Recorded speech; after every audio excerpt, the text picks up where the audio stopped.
Este especial foi gravado no futuro e enviado para o pasado. Os integrantes do Baleiro Perfecto reúnense moito tempo despois nas praias de Próxima Centauri B, un exoplaneta que orbita dentro da zona habitable da anana vermella Próxima Centauri, a estrela máis achegada ao Sol. Está localizado a perto de 4,2 anos luz da Terra, na constelación Centaurus. É o exoplaneta potencialmente habitável máis próximo ao noso e o lugar favorito de Alba para pasar o verán. Ali un ano dura apenas uns días e a gravidade é un 20% maior que na Terra, polo que Alba comeza a arrepentirse de ter comido ese último petisco de tortilla. Como a nosa Lúa, Próxima Centauri B experimenta o fenómeno de acoplamento por marea, o que significa que sempre ten a mesma cara dirixida á súa estrela. Nunha metade do planeta as temperaturas son demasiado altas e na outra metade demasiado baixas. A zona habitável é un estreito anel entre estas zonas.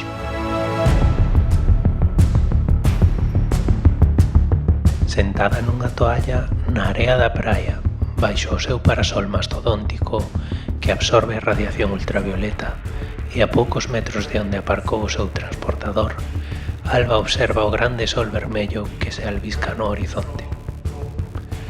Parece que algún dos integrantes do Baleiro vai chegar tarde, mas esta vez ten excusa, tendo en conta que as mensaxes desde Próxima Centauri B tardan 4 anos en chegar á Terra.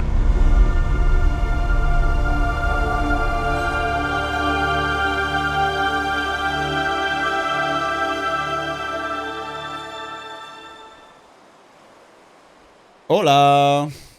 Hola, Carlos, canto tempo, xa pensei que non Pois- chegabas. Xa, tía, é que entre o atraso que tiven no transportador non sei, é que estos aparellos novos van cando queren, o sea, a min que me vendan un bello porque xa lle dixo o meu pai, tiña que comprar un novo, non unha vez, da igual, non te vou rayar que non é cuestión. Ademais tes que contarme toda esta movida última que foi acontecendo, que teño certa curiosidade, porque como tardas tanto en mandar unha mensaxe dende aquí e bla bla bla, xa sabes, pois non sei. A ver, é que non parei de dar voltas no Ah. transportador, non parei de dar voltas. E aparte, ti non estiveches tampouco, as últimas veces non coincidimos no último Baleiro.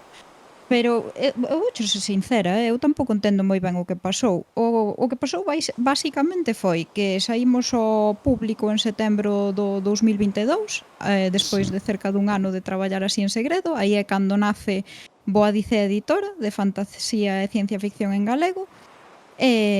Bueno, eu recordo que ti fuches un dos primeiros suscriptores, ademais, e que os ouvintes e as ouvintes do Baleiro Perfecto estaban encantados connosco. Sí, a ver, que... O sea, cando me contaste esa movida aquela, dixen, hai que apoiar isto.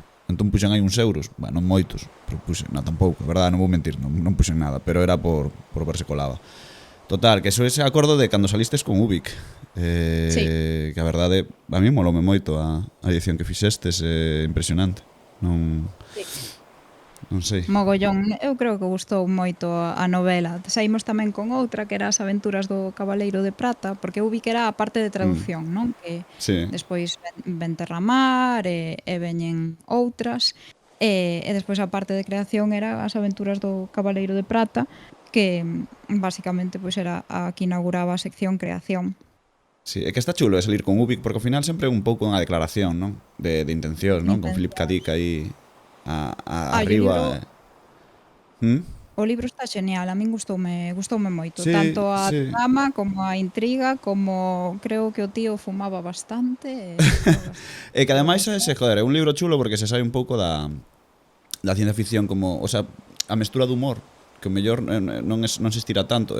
Mira que aquí somos grandes fans, non? De humor e da fantasía ou da ciencia ficción. Ademais, pois logo seguro que cando chegue Darío algo nos dirá dese autor que non vou nombrar agora mesmo, porque Darío xa sabe calé, pero é seu fan, como que se chama Empeza por T e acaba por Pratchett, que tamén mesura ese humor. E creo que aquí en Ubik hai un pouco desa idea, non? Da fantasía humorística, da ciencia ficción, comedia. Eu son moi fan de Ubik, el era hai anos, agora repasando a a nova edición en galego, pois un plus para arriba. Eu non a coñecía, pero gustoume moitísimo. Gustoume. Ten esa parte irónica, satírica que está moi ben, moi ben. Mira, parece que chega aí, ese debe ser a nave o transportador de Guillermo, Rodicio. sí, é verdad. Sí, Dios. Covabunga. Hey, vos. Que pasa? Estou intentando frases catchy para a nova tempada, sabes, a ver se Hostia, podo recuperando conseguir alguna frase. bella xerga de... Covabunga. Hoxe intento covabunga, se funciona moi ben, vai ser como a miña frase, sabes, a que me Vale. identifique, a que me, sabes, a miña... Eu vou recuperar o símbolo este da man dos surfeiros, sabes? Que pos o miñique e o dedo gordo. Non sei se me entende. Estaba o facendo, pasa que isto é un programa de radio non me vedes, pero sabes, estou en plan Ronaldinho agora mesmo, sabes? Sí, tío, esa mierda, hostia, interesante. Aparte aquí na praia, sabes, entran chegando, que pasa? Esta camisiña que levo aberta. Ai, pensei que iba a facer moito menos calor en Próxima Centauri, tamén xo digo. Pois fai, pero estáse moi ben aquí, moito máis tranquilo que calquera praia da terra. Non sei, eu xa vexo chiringuitos por aquí. Aquí é que, o que valoramos moito a tranquilidade. Neste O que máis se valora é a tranquilidade. sí. Unha Hola. referencia. Mira, Hola. Hola, Darío, que tal? Perdón polo retraso. Joder, Calla vos. notas os efectos do encoramento por marea, Pero que viñas na nave, Que hai máis? viñas no transportador con, viñades Que os claro, dous. macho. Eu non sabía que viña, eu atopei isto na casa de Minnesota e de repente parece Darío, sabes? Estaba Igual un quedou- pouco oculto aquí. Igual quedou ali despois da cena de Nadal, porque eu non vou volver a ver en persoa dende aquelas. O sea. Moito licor que... Además, estás queimado, tío, non puxiches crema para meterte no transbordador. Non, tío. Joder, es que mira que eres desastre. Nada, vas palmar de radiación. Nada. Y diciendo ya Deus a Darío que non vai volver nunca máis. Non pasa, igual teño superpoderes, cuidado. A ver, eu xa vos dixen que aquí había máis gravidade que na Terra, que o de vir Sí. en nave e aterrar Sí, claro. Non é barriga, é a gravidade. Hostia. Non pasa nada, que eu estou rocoso, o Rodicio sí que está jodido, pero eu... Cando vais a ir o de Terramar, Alba? Porque, o sea, todo está moi ben, sabes? Pero eu só veño aquí polos libros. polos de Terramar. Pois Terramar sae ao longo de 2023. A un ritmo trimestral iremos sacando todos os contos de Terramar, que en total son 6, se non me Iso é a equivoco. hostia. Iso é a hostia. Gusta vos Úrsula K? Tiñamos que facer un especial Úrsula K. Está Ya, bueno, verdade? tampouco no forno, o sea, polo menos eu estou intentando ler cousas de Úrsula porque ten moitas cousas. Penso que que tivésemos todos un pouco que decir de varias. Por Sí. exemplo, Sí. creo que Charlie lera o do bosque e tal. E o nome do... Eu lin, eu do creo que nome no último ano debín ler casi todo o que me quedaba, O sea, Sí, dela máis ou menos, sí. O sea, Terramar Eu estaba lendo ensaios e tal tamén. Sí, ¿cómo se chamaba? La mano izquierda, joder. non a me man sabe o nome. esquerda A man esquerda da oscuridade, da non? escuridade. Oscuridade. Sí. E despois ten outro que se chama Voces tamén. A ver, é unha das grandes señoras da fantasía. Sí, eu sempre o defendo ademais como super adiantada, Ves a literatura dela, eu creo que é probable, bueno, probable non, seguro, que só por certos razóns, non? Un pola tema do xénero ciencia ficción, que se denostou sempre un pouquiño, e logo eu creo que por ser muller, Úrsula non é a xenio, o sea, é a xenio que é, pero non é tan valorado mellor como outros nomes que como Philip K. Dick, por exemplo, por poñer un exemplo. Non, a ver, o canon predominantemente é masculino e tamén Claro. vos vou contar unha anécdota. Para rastrear os dereitos e conseguir os dereitos de traducción e publicación é máis fácil con homes que con mulleres. Dis? Sí, e aí o deixo. Hostia, E aí o deixo. mírate. E aí o deixo. Todo cristal. E aí o deixo. Porque a algunhas autoras e algunhas obras para chegar a elas, en fin, Joder. hai que sacar outro doutoramento. Sí, Que sí, non teño traballiños de edición. Non tes tempo porque estás aínda pensando no seguinte libro, que teño aquí que me firmes o Lápis Azul e o Regreso das Superguerreiras, o nena. meu. Sí, que ademais o das superguerreiras foi idea vosa, que volo consultei a vos Pode ser. antes de poñerme a escribilo. Bueno, non nos culpes destas cousas, Sí, sí. Alba. O sea, A sociedade non pode Reclamacións. culparnos do... Reclamacións ao Valeiro perfecto, por favor. Lapislázuli o Regreso das Superguerreiras. Pero bueno, aínda non terías tempo de lelo porque este saiu... Aí foi cando empezaron os problemas. Aí saiu coa de Pablo, con Gastrulación, polo Culturgal 2022. E despois que foi o que pasou? Pois que nos denunciou Papisien. por plaxio. A obra de Pablo, non a miña. A miña foi todo ben. Entón, agora, tanto Pablo como a min estamos pendentes do xuizo, porque ademais eu teño que ir, porque a decisión de publicar Gastrulación, a obra de Pablo foi miña, non foi do resto do equipo de Boa Dicea. Entón, pois, cando recibimos a denuncia de Papisian por plaxio, como lle pasou ao autor de The Witcher, que isto xa o contamos noutros capítulos do Valeiro Perfecto, pois secuestraron a obra e arrestaron domiciliarmente a Pablo, que creo que hoxe é o primeiro día que podía. A ver, eu creo que está un pouco Joder, maior pa Pizzi, non sei que pode pasar. No trulle. Esa polaca, tío, moi loca, Rock and roll, tío. Sí, Joder. Yo creo que Arréstante domiciliariamente noutro estado por un tema de dereitos de autor. Notase a man de lei justicia aí en Polonia. Sí. Bueno, a influencia de Papizien é de sobra coñecido, non? Por sorte, creo que está un pouco vello, igual palma antes de que acabe o vosso suizo, co que ali ainda tedes esperanza de... A ver, non fagas spoilers, Charlie, joder. Non, xa, bro. Coabunga, xente. No, non me pises, non me pises o cogabunga. Gustavo a miña nova entrada. Pero, en serio. Está ben, No. Nunca Non pode ninguén neste grupo usou. Se pode ser tan pringado. Un denunciado por plaxio xa este ano, dame igual que me denuncie outra vez. Vouche arrestar máis domiciliariamente aínda. Hostia. Mas non se pode. Metime de polizón na túa nave, Rodicio. Así que, Joder, macho. De de verdade, alguma o maneira, que tal vez facedes, este que me está plaxeando. Porque eu o cheguei que contigo. facedes por non pagar peaxe, tío. Certamente. Rodicia, a culpa é túa por non comprar un teletransportador. Eu recomendo xo moito. Dan un pouco a lata, que xo diga Carlos, pero non son unipersoais. Inda Aí por xa riba, non. que meu tío non matou a ninguén na casa de Minnesota e deses falar mal del, da súa nave. Bueno, non matou a ninguén por Qué sorte, vergoña, tío. porque aquilo foi un pouco raro, tío. Eu sigo dicindo que aquilo foi raro. As preguntas eran facilísimas, Era facilísimas e ainda así creo que alguén fallou algunha, pero bueno, non vou dicir nada. Decepciona un pouco levar semanas arrestado domiciliarmente e que aquí ninguén me pregunte como estou, como foi a miña novela, ni... Como foi a miña Muchísimo nove? interese. Pero que tal, a ver, voucho preguntar eu, tío, pero que tal foi a tua novela? Eu xa lín, Pregúntame, o sea que Carlos.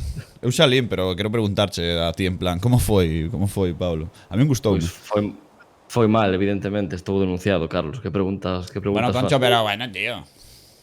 Ah, pero estou contento Secuestrar porque novelas secuestraronte a ti, tío. Como levas a, gañou o premio a alimentación? A alimentación, ben, a novela trata diso, precisamente. Sí. Das criaturas que se alimentan pola boca e das criaturas que se alimentan por outro lugar. Non podo dicir moito máis por cuestións de dereitos de autor, como xa sabedes. Porque non nos deixa subir Pero- a YouTube isto despois. Estou contento porque gañei o premio agora no Culturgal a novela máis extraña en galego desde o ano 2000. Así que o arresto queda ben compensado. O premio organizado por Galaxia, claro. Como todo nesta vida, Como Rodicio. todos os premios. Ai. Eu non o lín aínda, teño ganas de ler Gastrulación, seguro que mola bastante. Pois a Bueno, ver sí. se te fas con algún exemplar porque estánse vendendo todos no mercado negro. Nos non temos dereito, hasta que isto non se resolva nos tribunais de Minnesota, non temos dereito a vender ningún exemplar. Todo isto é unha política moi agresiva para convertela nunha novela maldita. Clarísimamente. Claramente.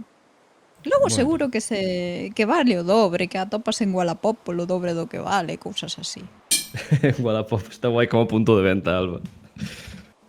As aspiracións de Boadicea Editora de conseguir distribuir por Wallapop. Covabunga pop, covabunga pop. Oh, guapo. Oye, non sei se tendes plans para este verán ou que desfacer a parte desta visita fugaz neste querido noso planeta exoplaneta. Oye, no, a gravidade é un pouco extraña aquí, pero bueno, non vou dicir nada. Sí. Eu xa Gustan máis as pozas da Barosa están me gustando máis que isto, Bueno, mas ten outra gravidade. Xa, Claro. Isto é algo que tal vez habería que dicir abertamente, que onte houve unha reunión do Valeiro Perfecto na cal faltaron dúas persoas integrantes, as cales non foron avisadas, sequera. Traición. Si foron avisados, bueno, polo menos Darío avisou. Igual A Darío avisei. igual o bullying foi para unha persoa en concreto, pero non foi intencionado. Pero porque Entendo. asumíamos que Alba estaba en la link, sabes? Sí. Non sei. Por alusións, reunistes vos en min físicamente No. en algún sitio da Terra próximo sen avisarme? Que estabas neste planeta. Entón, supoñíamos Claro. que... Ya estabas en Próxima Centauri. Claro, supoñíamos que non iba que non se iba a dar tempo a... Aproveitades para dicirmo aquí en directo e que a miña humillación sexa aínda máis É grande. durísima, a verdade, esta. Eu non contaba Que con... compensar a publicidade, Alba. Non pode ser todo laboratorio, sabes? Xa. A verdade, sinto moito. Pero bueno, non sei, eu xa digo, o verán é unha época curiosa, é unha época especial. Oye, non sei, claro, non sei se o verán aquí é o mesmo que na Terra, non sei se coincide no tempo ou... Entendo que cando está máis próximo ao Sol, eso é como en todos os planetas é así, non? Consideramos verán neste puto universo. Bueno, que coste que o verán, o sea, é nun hemisferio da Terra, non? Porque noutro hemisferio, cando é verán nun hemisferio, é inverno noutro, non? Sí, Darío, iso ia explicar eu. Deixade de facerme bullying. Ah. A ver, considérase que o verán pois coincide coa situación na que a Terra se atopa nunha posición máis próxima ao Sol. E resultado disto sería o incremento de temperaturas que no tempo no que vivimos vese potenciado polo cambio climático para as que cremos nel. E aquí hai que ter en conta pois o que dicía Darío, que aquí opera un modelo, o que se chama un modelo de distancia relativa á inclinación do eixo da Terra, de modo que o cambio estacional varía dun lugar a outro porque a distancia entre o planeta e o Sol varía dun hemisferio a outro por mor desa inclinación da Terra. Como de inclusivo este podcast que pensamos incluso en persoas que non saben que é o verán, en extraterrestres, en persoas que viven un mundo sen estacións, non? Bueno, realmente... Para a xente que non saiba ler, este programa vai sobre o verán. Bueno, realmente nas zonas ecuatoriais e tropicais creo que non existe o verán, non? Hai estación seca e estación húmida. Pode ser? Pregunto. Saben do verán, quero dicir, se vas a Ecuador saben o que é o verán. Si Igual non. Aí o deis. Que?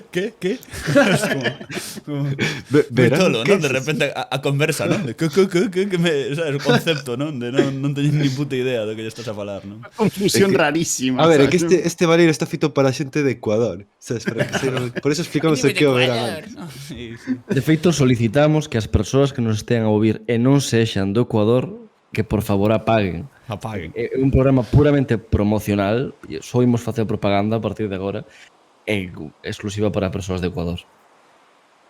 É curioso, non? Porque A ver. aproveitando, Al creo que final deberíamos... for turismo de Ecuador o programa de hoxe tamén.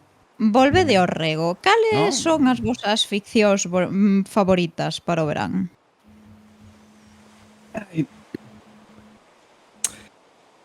Hai dúas cousas aquí, non? Hai cales son as nosas ficcións favoritas que tratan do verán e que ficcións imos consumir este verán. Por onde comezamos? Que vos dá menos calor? Por onde te queira, Pablo? No, as de verán primeiro, non? As de verán, As non? que Eu son creo que en sí, verán. non? Veña. Ai. Pois eu así dándolle un pouco de voltas estes días, non, coa calor forte que foi estas semanas, pois que é unha ficción de verán. Non atopaba moitos exemplos moi claros, non? Como que o Nadal é un nicho moito máis forte para a ficción en xeral, por motivos que non acabo de ter moi claros, que tal vez poidamos imaginar despois. Pero hai aí como un imán ficcional e no verán non. Pensando un pouco que cousas lembraba eu ambientadas no verán, ocorreuseme unha película a través da que fun tirando o fío, fun atopando outras, que é a película de La banda del patio. En portugués, que é o máis parecido que temos a unha traducción galega, era Recreo, salvar as feiras. Coñecedes esta película? Que é, por Sí, certo, sí. a mellor película da súa década. No, eu non a A verdade que non. É increíble. No, eu tampouco. É increíble. Non, o sea, pero é película da banda do patio. Película da serie, sí. Chegaron Sí, a sí, sacar eu creo que fun ao cine, Hai ver. 4 películas. Hai 4 creo que fun ao películas. cine, pero- películas da serie. É que a banda películas son a banda ao patio é de Disney, non? parecidas. Non é de Disney. Sí, sí. Sí. Podes velo en Disney Plus ahora mesmo. O sea... Non teño Disney Plus aínda, tío. Ah, bueno, pues entón non podes vela. Bueno, imos ao cerne. Eu contovos para os que non saibades e para os que non saibades ler tamén de que vai La banda del patio, la película. Que realmente é la película, pero houve outras tres. Pero só unha tivo aí valores de produción vos. É brillante. O sea, a cousa vai de... Chega o verán e todos os membros do grupo da banda marchen a campamentos, non? Un pouco na liña dos campamentos da Xunta, que é o que vou traer despois nesta conversa. Todo o mundo, menos o protagonista, de Xota, de novo non hai traducción ao galego, así que teño que improvisar.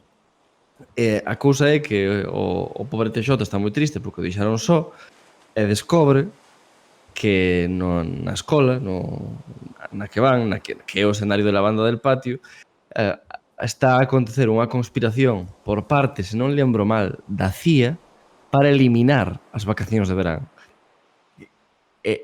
O plan non se executa sobre o calendario escolar, senón que deciden atraer a Lúa para modificar as estacións e que non haxa verán. O sea, unha maneira moi complicada de evitar que os rapaces teñan vacacións, non? E penso que o obxectivo é como facer que os rapaces só se centren no desenvolvemento académico, non? Que é iso de folgar, tal. E non sei, pareceme absolutamente brillante como trama de ciencia ficción, non? O sea, como colle todos os tropos pues, do vilán malévolo que quere mellorar o rendemento da especie humana, atraendo a lúa con un rayo, non sei que. Pero para unha cousa como moi sinxela, moi cándida, é brillante. Xa vos digo, a mellor película entre os 2000 e os 2010 hai consenso sobre esta cuestión.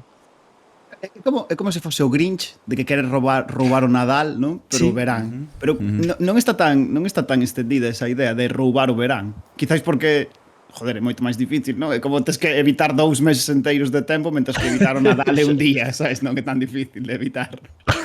É por logística, non máis que nada. Claro. Sí, só a CIA se atreveu a facer esta cousa. Joder, dándolle voltas a por que isto, non? Como naceu este produto, dime de conta que non é tan inusual como pensaba, non? É certo que hai moitos máis especiais de Nadal, pero que hai bastantes de verán e adoitan acontecer en campamentos de verán ou ben ter algo que ver con campamentos, non? Penso que isto pode ser pois, porque é un escenario case perfecto como de socialización adolescente, digamos, non? Pois ti metes aí os rapaces e de alguma maneira daslles o seu primeiro a súa primeira pílula de independencia para que fagan o que lles peta, mas ao mesmo tempo é un facer o que lles peta con consecuencias que sempre son positivas, non? Pois poden fumar petas, darse os seus primeiros bicos, xogar a xogos de Boy Scout, tal. Entón é como un escenario moi idílico, na maioría de adolescencias, que é moi fácil ficcionalizar e converter pois nunha cousa da que sentir saudades. E tal vez por iso está tan presente. Xa vos digo, creo que o mellor exemplo que hai é esta película, mas hai moitísimos outros, non? Por exemplo, Psychonauts. Coñecedes Psychonauts? O xogo? Non O xogo, claro, sí. Pois vai un pouco nesta liña de ficcións de campamento, só que levada ao extremo. Non só os protagonistas están nun campamento de verán tipo Boy Scout, senón que ademais van a aprender a ter poderes mentais, a ter telequinese e estas cousas. E, por suposto, salvar o mundo, non? Que é como a consumación absoluta desta idea idílica de non só estou vivindo o mellor momento da miña vida, senón que ademais voume converter no heroe elixido. E, joder, realmente é unha cousa potente esta idea, non? O sea, evidentemente, para un público adolescente ou para un público adulto con saudades da adolescencia, mas sí que recoñezo que isto existe, non? Os tropos que vos estou contando non vos chegan, non decides, sí, esta mierda existe, non? Home, eu creo que hai unha asociación, non? Moitas veces ao verán da tua vida, non? O verán de vivir aventuras, o verán de que vai cambiar algo ou que... Pero eu creo que os veráns en xeral, non? Mesmo na realidade das vidas cambian, non? Porque cando ti te vas en verán, por exemplo, se facemos o rollo tipo con os colexios, non? No Insti, sobre todo no colexio. Moitas veces cando volves es outro rapaz bastante diferente. Porque medraches moito. E digo físicamente tamén, porque hai xente que daba o estirón, non? Co cal había algún compañeiro, tiña algún amigo que non vía durante o verán, sabes? Como que desaparecía. E logo como que volvía en setembro a clase e tiña 1000 historias que contar, e ele era máis alto, e xa tiña, pois eu que sei, un novo xoguete ou un novo videoxogo que xogara me contaba, que estivo non sei onde. E creo que iso igual se asociou un pouco coa ficción, non? Tamén a idea de vivir grandes aventuras no verán, non? Hai moitas series e películas que colleron este tropo, non? Mesmo pensando, calquera, sobre todo Steven Spielberg, non? Por exemplo, que sí que fixo disto case unha especie de xénero, non? Penso nos Goonies, por exemplo, non? Por poñer un... Exacto, sí. Moi completísimo, vaya. Claro, sí, Perdón, dice, sí. No, digo que responde exactamente o que habría Pablo, sabes, esa idea do verán como unha especie de paréntese dentro do ano para vivir aventuras, sobre todo cando és novo. Despois, cando te fas adulto, basicamente é para poder descansar porque estás ata os collós, pero cando eres novo, claro, é como ten toda a potencialidade das cousas que non vas a facer o resto do ano e que todo ten menos consecuencias, sabes, podes pedir de sair a chavala porque se che di que non vas a ter que ver todos os putos días, ese tipo de cousas. É que estas ficcións así de adolescentes típicas de eran os nosos pais, de Enid Blyton, sabes, de Os Cinco, estas cousas, son tamén neste escenario do verán, non? De a xente volve á aldea, que normalmente están pois, en cidades desperdigadas, pero volven e atópanse nese escenario distinto da vida real cotiá, non? E non sei, pero é unha idea superpotente, un pouco o que se chama na crítica inglesa o coming of age, non? Ficcións centradas no paso a adolescencia. E por algún motivo, eu penso que esa é a única gran exploración do verán como escenario ficticio. Esta é a miña hipótese. Pois eu, mira, mentre estabas falando agora, penso que hai unha subversión precisamente deste tropo e ocurreseme algunhas obras tal que collen o verán para falar da melancolía, sabes? Como falar de isto non como dende a perspectiva do adolescente, senón como do adulto que recorda esa época do adolescente ou ten unha especie de idilio. E estaba pensando, non sei se coñecedes a novela de Morte en Venecia, de Thomas Mann.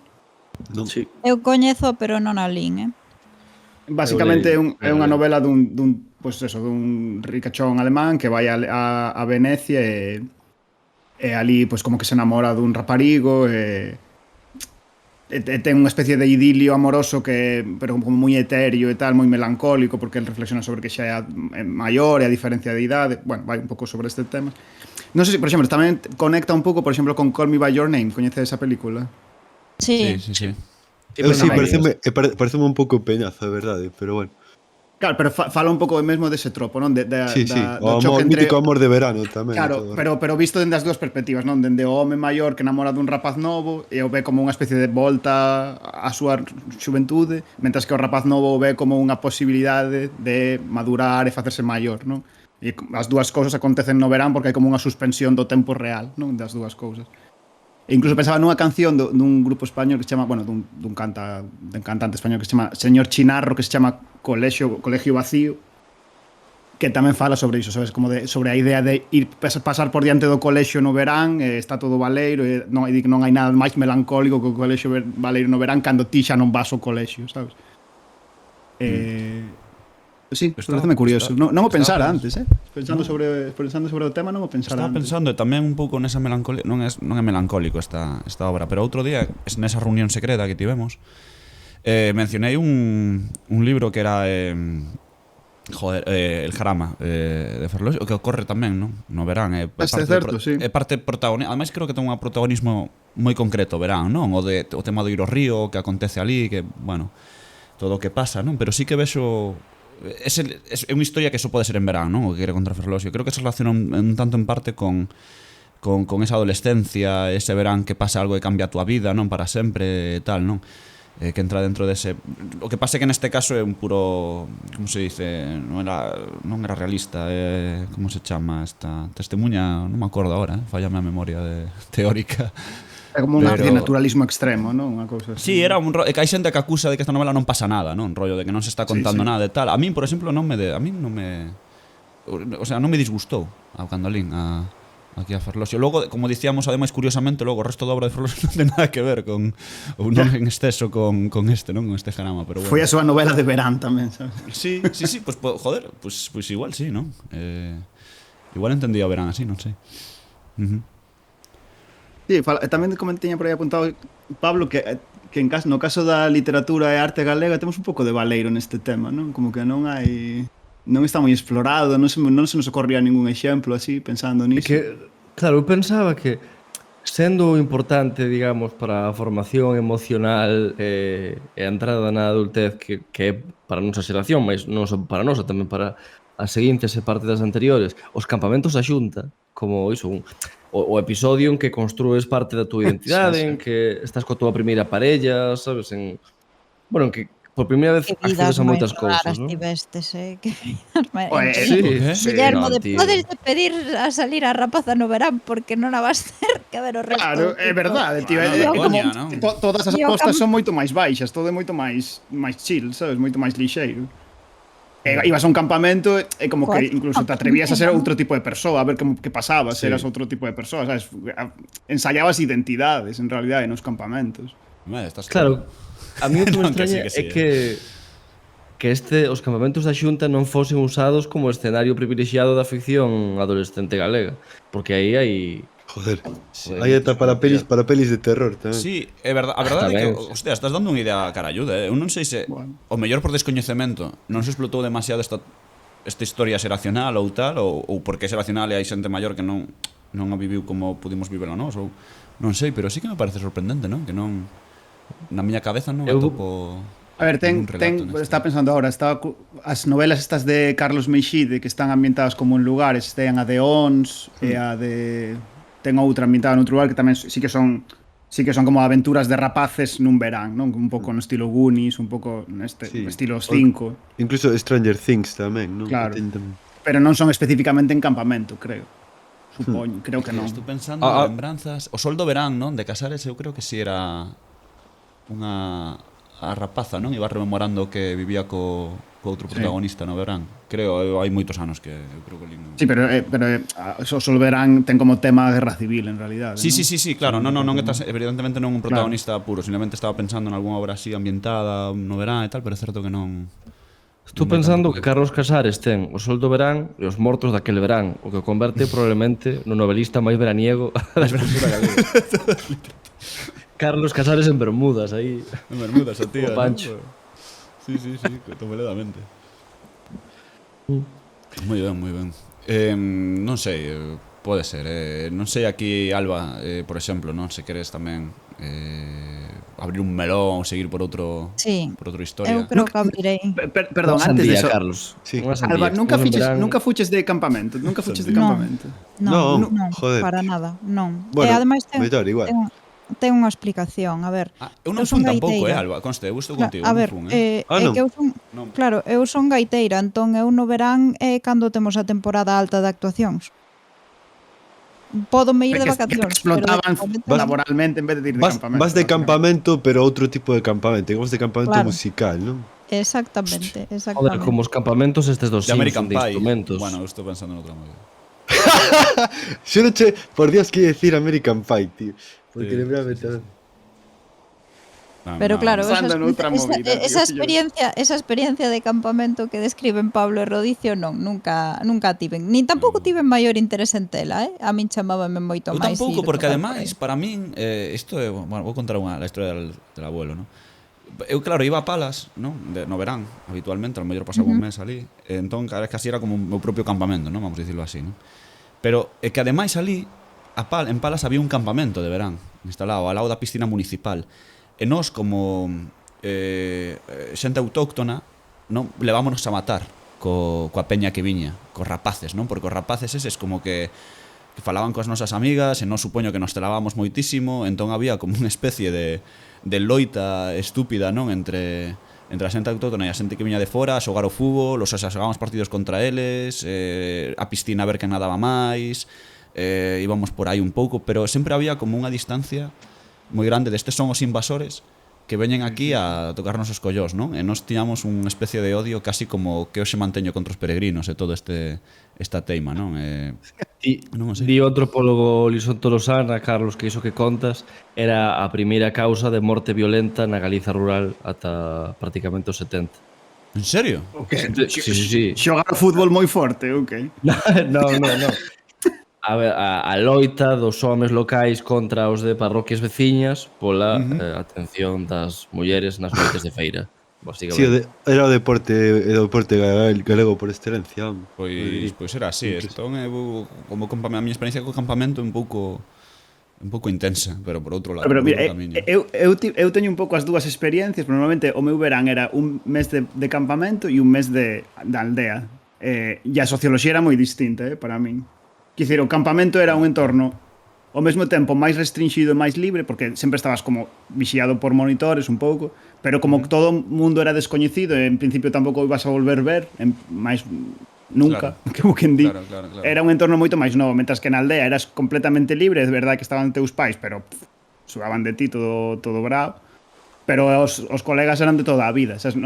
Era unha relación que tiña como Que interrupcións, tiñas que pero manter, a ademais, que no tempo, volvías. tiñas que, claro, unha convivencia. Sí, é curioso, o sea, esa dicotomía que diste da liberdade dun campamento, Sí. non? Que tes polo ambiente, pero tes un control férreo dos monitores, e logo da aldea que sí que a min tamén pasaba, non? Onde me soltaban ali, Sí, era monte total. sabes, Vale. tipo de as 3 da tarde salías da casa ou 2:30 e non volvías ata A cear, a ata hora da sí, cea volvías, sí. ou non ceaba, non? Ou aparecías a noite xa na casa, non? Cousa que na cidade era imposible, non funcionaba así, vaya, polo menos no meu caso, non tiña ese permiso nun entorno urbano, vaya. Sí, penso que hai material aí bo para facer unhas cantas boas novelas infanto-xuvenis galegas. De todos modos, penso que hai outro tropo tamén asociado ao verán do que se me ocorrían menos exemplos así grandes, pero que tamén teño un pouco de consciencia que isto existe, que é como a comedia de vacacións, non? En que os protagonistas van a un lugar moi afastado e viven cousas moi tolas. Xa non é a idea do campamento ou da saída ao bosque, cousas así de pequeno escenario acotado onde o adolescente está inserido nunha sorte de para-sociedade feita só para el, senón iso, coñecer o descoñecido. Dándolle voltas a isto, que é algo que, repito, que me consta que existe, ocorríaseme apenas os capítulos dos Simpson de vacacións, non? Pois cando van ao Brasil, ou películas así road trip, tipo Eurotrip, precisamente, onde pero xa máis relacionadas coa idade adulta, non? Non tanto coa adolescencia plena, senón con Sí, xente que está na bueno. universidade ou que se da universidade e vai coñecer Europa. Porque as ficcións de verán, isto hai que dicilo tamén, son típicamente norteamericanas, non sei porque hai como unha cultura de exaltación veraniega super forte nos Estados Unidos, máis que aquí, diría. Ainda que eu diría que eso que comentas ti tamén se facía fai moitísimos anos na Idade Media cando se recorrían a Europa, pois creo que era en carro, os camiños que facían, non sei, ou seja, hai bastantes escritores ou así artistas a nivel europeo que trataban de viaxar en verán pois outros países para formarse, non, como artistas, Sí, diría eu, o ou Gran Tour, universidades, refires, non? efectivamente, Gran Sí. Tour, universidades ou algunha para empaparse de outras culturas, etc. Moi típico iso na posteriormente a Idade Media, Sí, pois no de 18, ilustración, 19 tamén. Sí, o sea, e, bueno, a xente das clases pudientes europeas, non, que era como un símbolo de identidade desas clases. Sí, é un había así iso como turismo, máximo ao final. luxo, sí. Turismo, sí, efectivamente, que era un turismo, pero bueno, turismo daquelas, claro. Tipo, dese tropo, Pablo, joder, estaba pensando, sabes, non sei se coñecedes unha serie moi mítica dos anos 70, 80 norteamericana que se chamaba Vacaciones en el mar. Sí. No? Non me soa de nada. ¿No? Sí, Pero- En serio? Non vos de nada? Sí, A min o título sí, pero non sei, non me soa de nada. O sea, que é como Verano Azul ou algo así. No, é como... É que é unha idea loquísima. É como unha serie que acontece todo o tempo nun cruceiro, pero é durante todo o ano, pero é como que o cruceiro no cruceiro sempre é verán.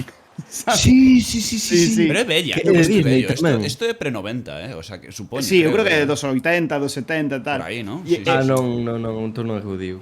No, había unha de Disney Channel que Claro. tamén pasaba nun crucero, pero non era esta, no. Esta foi unha serie que durou igual 15 anos, foi unha cosa moi loca, e era como unha serie totalmente de chill, na que case non había trama, e normalmente sempre todos os episodios tiñan un invitado estelar que era pues, unha persoa super famosa que iba como a pasar un episodio a Vacaciones en el mar, sabes, era para Tom Hanks ou sabes, peña super famosa que só iba un episodio e case non había guión, sabes, era en plan unha cousa de estar aí de coña no crucero, sabes, en plan con 4 chistes mal xuntados, pero para pasarlo ben, Como tan sabes? extraña. Xa, é unha cousa rarísima, unha especie de unha cousa como a medio camiño entre Saturday Night Live e unha serie normal, sabes, unha cousa así moi rara. Bueno, sandía dicíamos antes, non melón, sandía que está máis fresca. Alba, creo que tes algo que contar tamén por aquí porque ti sempre tes algunha cousa bonita, non? Contar. Sí, a ver, eu, por exemplo, a min pasame un pouco ao revés. Eu no verán o aproveito para facer lecturas densas, porque no inverno co traballo non mo podo permitir. Entón, aí coincidindo ca época do ano e co bo tempo, pois tamén prefiro ler as obras que me gustan, que normalmente son de aventuras e viaxes, normalmente fantasía épica, que son as novelas que máis me gustan. E tamén creo que de que me gusten novelas de aventuras e viaxes para ler no verán, pois tamén ten que ver pois coa época do ano, non? Que axuda máis a proxectarte noutras latitudes. Durante moitos anos eu o que fixen era reler no verán as miñas sagas de fantasía favoritas. Eso sí que o fixen durante moitos anos. Agora non, porque Reler, xa non sí. teño tempo. Reler. Si eu relía no verán, relía O Señor dos Anéis e Del Tora. O sea que, bueno, xa vos conto despois, pero eu sei que cando me preguntan cal é o teu libro favorito, contesto outra cousa, pero o meu libro favorito é a saga de Del Tora. Pero se vos fixades no Señor dos Anéis, pois eso, van de viaxe a unha terra volcánica que podemos considerar, pois, a nivel de calor, temperaturas, proximidade ao sol, un paraíso de Hobbits verán. os fode chinchos de Sauron. Bueno, pasan tamén, hai paraxes que son Rivendell ou Lothlórien, sobre todo, que tamén teñen moito de paraíso vacacional, non? Tamén son os lugares de repouso tanto no Señor dos Anéis como no Hobbit. Despois, por exemplo, o verán pasado anuncio que é a última vez que vou falar de Conan no Valeiro Perfecto. A última? No. A última. Imposible. A última vez que vou Imposible. falar de Conan. Non cho Non creo nin fagas de broma. promesas que non podes cumplir Prometido. algo. Sí que o podo cumplir. Non tes poder Prometo. aquí como Theoden, non? Non sei se... Pois a ver, eu Conan lino o verán pasado. Sí que é certo que o lin por imperativo, que eu nunca lera Conan, e tamén lin Solomon Kane. E foron as que máis me gustaron. Solomon Kane teño que aclarar que os contos de Solomon Kane. A película é unha auténtica aberración, creo que está disponible en Netflix, que non ten absolutamente nada que ver ca obra escrita. O sea, a película é malísima e non ten nada que ver co libro. Eu vin primeiro a película, tamén por iso vos lo conto. Pois resultaban moi apropiados para o verán, porque son historias ambientadas en cidades exóticas, no caso de Solomon Kane, é Europa e África, sobre todo África, de finais do século XVI e XVII. África, tropical, o protagonista era un crente disposto a erradicar o mal en todas as súas formas. E en Conan pasa algo semellante. As historias discorren no panorama mundial da era giboriana, que o autor traza ao inicio, insufrible esa parte, é unha alteración do que foi a evolución do noso planeta, non? Para que vos poñades en contexto.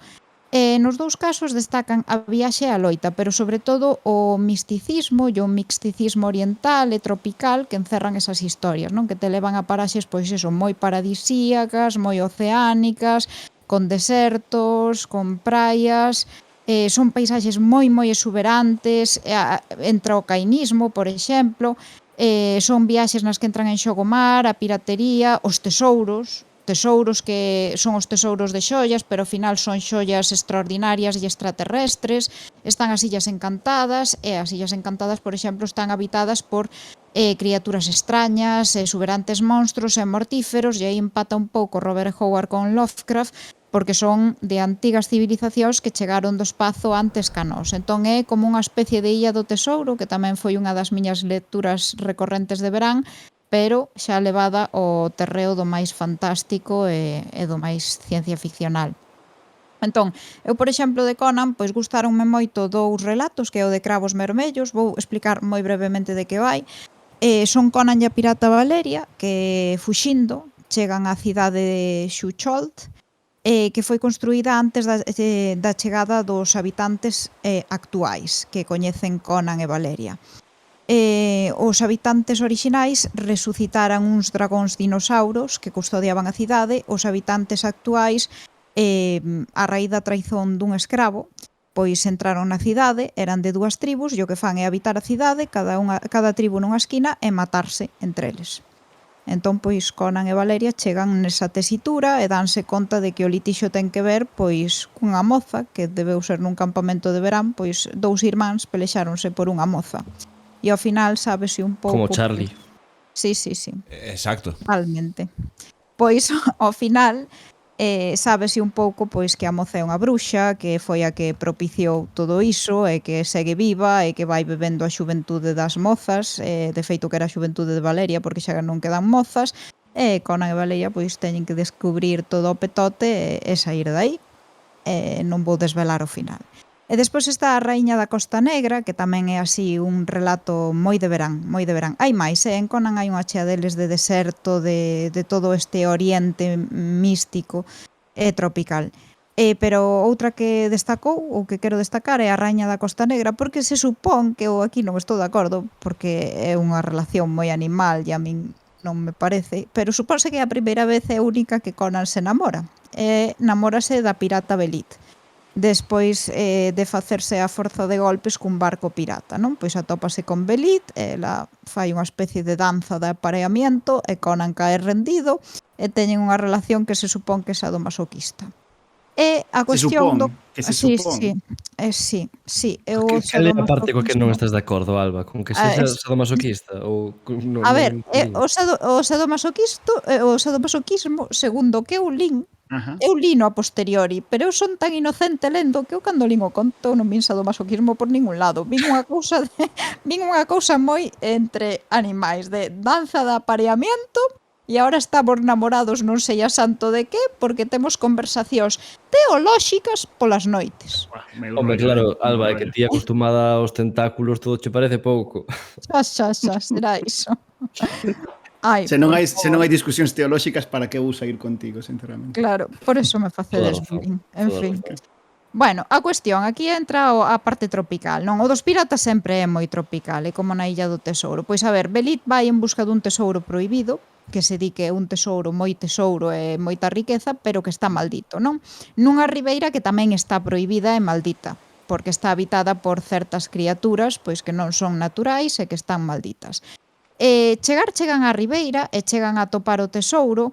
Belit queda no navío e hai unha razón pola que queda no navío, pero non a recordo, pero está xustificado. Belit queda no navío Ten que atopar unha co cousa. tesouro. Belit queda no navío co tesouro e cando a volven a topar, atópana colgada dun mastro ou dunha vela, aforcada por un dos colgantes que había nese tesouro. Creo que era un colar de esmeraldas. Non estou segura, pero creo de esmeraldas ou de rubíes. Era un colgante, unha das pezas máis insignes do tesouro.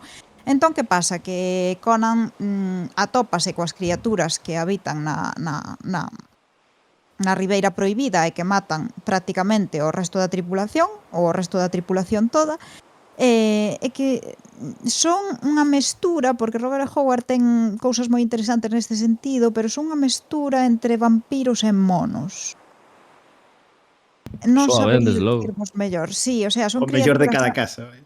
Sí, son criaturas aladas, eso, xógase tamén moitas veces, non recordo se nesta historia explícitamente, con que son habitantes oriundos, os primeiros habitantes, que había un templo enorme, con isto xoga un montón de veces, que non Hostia, puido Alba, ser... soa así a primeira vista soa racista. Non? A ver, estas obras son... Supostamente racista. No, estas obras Supostamente son masoquista. fundamentalmente... A ver, hai que saber o que se lee tamén. Estas obras a mí parecenme grandes obras, pero son fundamentalmente racistas e fundamentalmente misóxinas. E o que digo ao contrario, pois non sabe o que está lendo. Porque, quero dicir, son obras da época, escritas por señoros da época. Tamén vos digo, Ubik tamén é fundamentalmente racista e fundamentalmente misóxina, O sea, hai que saber o que se lee. Balones tamén- fuera, chicos. Balones. No, eso hai que saber o que se lee. A ver, eu lin Conan, eu doume conta de o papel que xoga a muller en Conan. Sabes? Sí que é certo que, bueno, hai mulleres que, desde o meu punto de vista, son interesantes. Belit, a min, particularmente, non me parece interesante. Valeria, que é outra pirata que falaba antes, sí que me parece interesante. Pero, bueno, A ver, é que creo... toda a premisa de antes, a toda a premisa da cidade esta na que resucitaban dinosaurios e tal, o sea, como que todo o conflicto é claramente masculino e o plot twist é que en realidade todo é culpa dunha señora, sabes, tamén. E sí, o sea, hai xiros que son extraordinarios. Hai xiros que son extraordinarios, pero as mulleres que teñen poder son o sea, Son eu malas, creo sí. que aí falta estudos moi interesantes. As mulleres que teñen o poder e que fan algo, e aparte fan cousas como, pois eu a que contei no outro baleiro, que era nacer a unha bruxa, é unha bruxa que deixan abandonada por ser bruxa e di, pois eu vou reclamar a miña cidade, porque en realidade era raíña, está gobernando a irmá xemelga, vou torturar a miña irmá, que pasou de min como da merda, e non se, o sea, ni sabía que existía nin nada, ni se preocupou, E toda esa historia de as mulleres que realmente fan algo e que teñen actitude, etc. A ver, a que mellor sae parada é Valeria, que creo que é a que aproveitan para a película, porque, a ver, non é ela fuxe porque a queren violar e os outros piratas entón foxe porque non lle interesa pasar por iso e despois tortura a outra persoa que intenta, pois eso, secuestrala, pero ao final acaban a secuestrando para que lle dé a súa xuventude á bruxa que está ali e que a que fixo que todas as dúas tribos se matasen. Entón, a ver, ten personaxes femininos moi interesantes, sí que os ten, pero claro, a visión é pésima porque non hai un personaxe feminino que compense.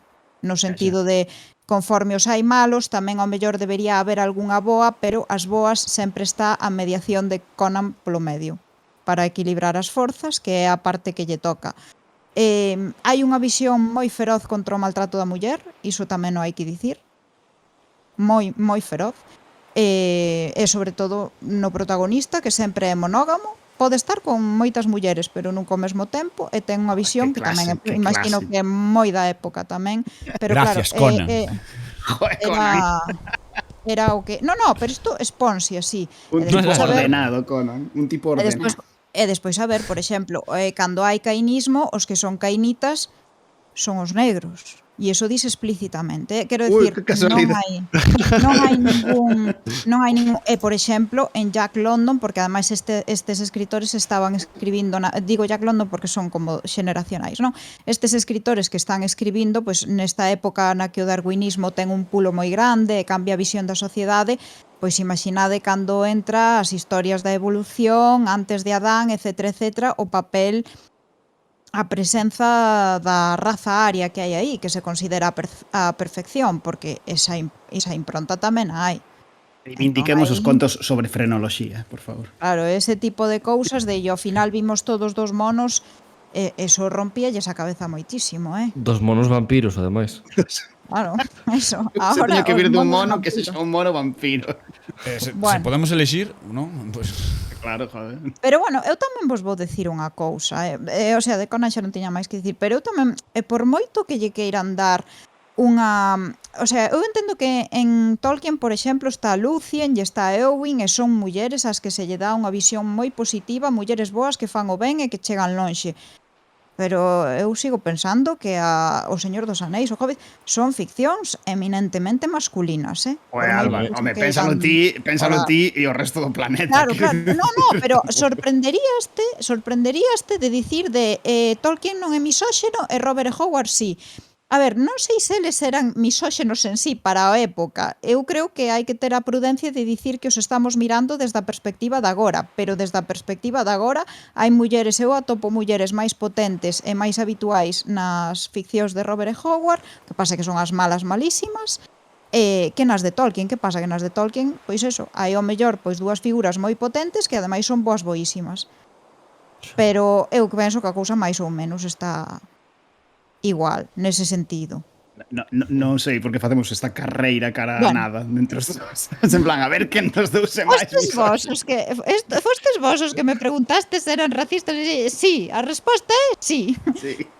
E alrededor das polémicas, eu creo que eso que se ven moi ben nas polémicas que está xerando a futura serie que vai no, vai ese melón sí que pero non, aí xa non imos ese entrar. melón sí que non.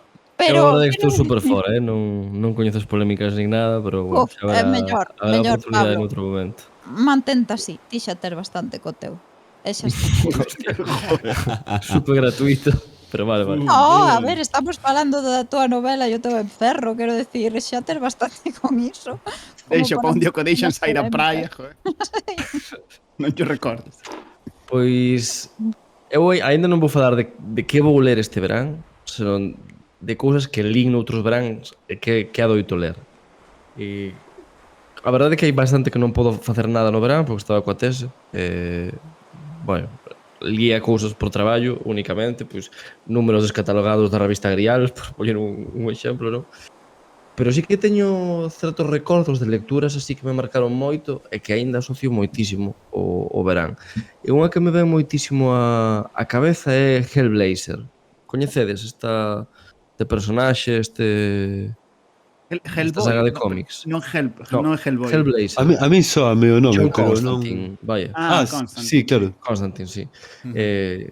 Realmente era unha personaxe derivada da cousa do pantano, do monstro do pantano de Alan Moore, pero, bueno, foi unha personaxe que colleu, bueno, que xerou moito interés entre os lectores, tal, e conseguiu unha serie propia.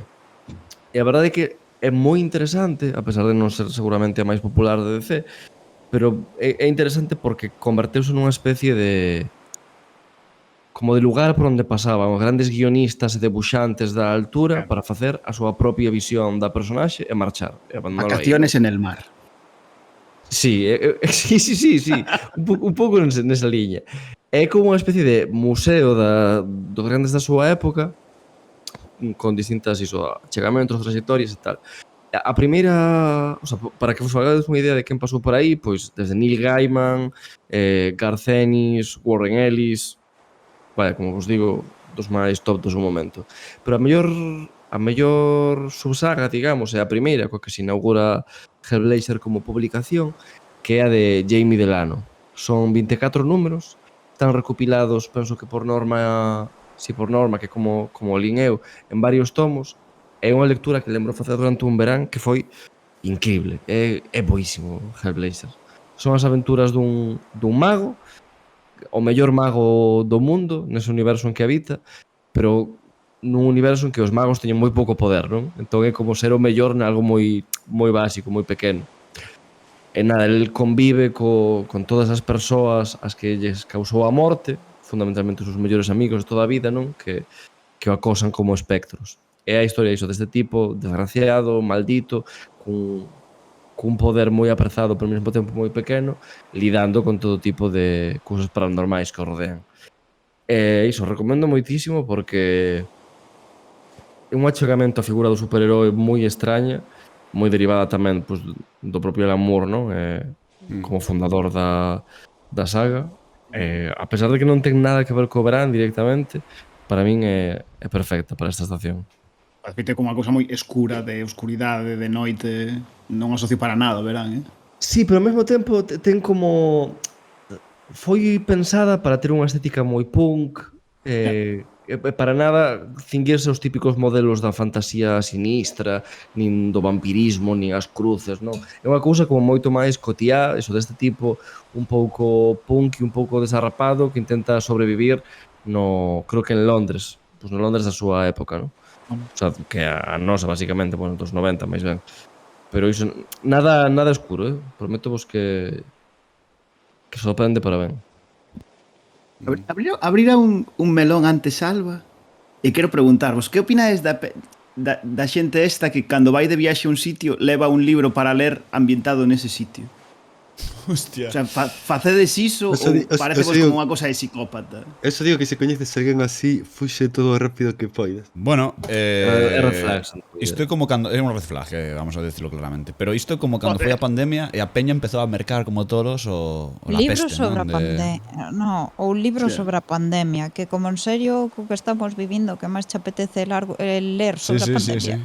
Claro, no, por eso digo, non, pero a xente, joder, de Camus, por exemplo, da peste, venderá unha millonada, non? Sí. Para min tamén é unha red flag, sí. Non sei, eu non vou moito por aí, unha red flag, o que leva aí, vai outro lado, man. Estou de acordo, non sei como vai contra todo o que a mí me gusta da literatura, que é a evasión, non? Como decir, se vas de viaxe a Viena, para que cono vou querer ler un libro que está ambientado en Viena mentras estou ali, que xa estou en Viena, quer dicir, xa saio pola porta e teño esa experiencia. É o momento menos interesante para ler un libro ambientado en Viena.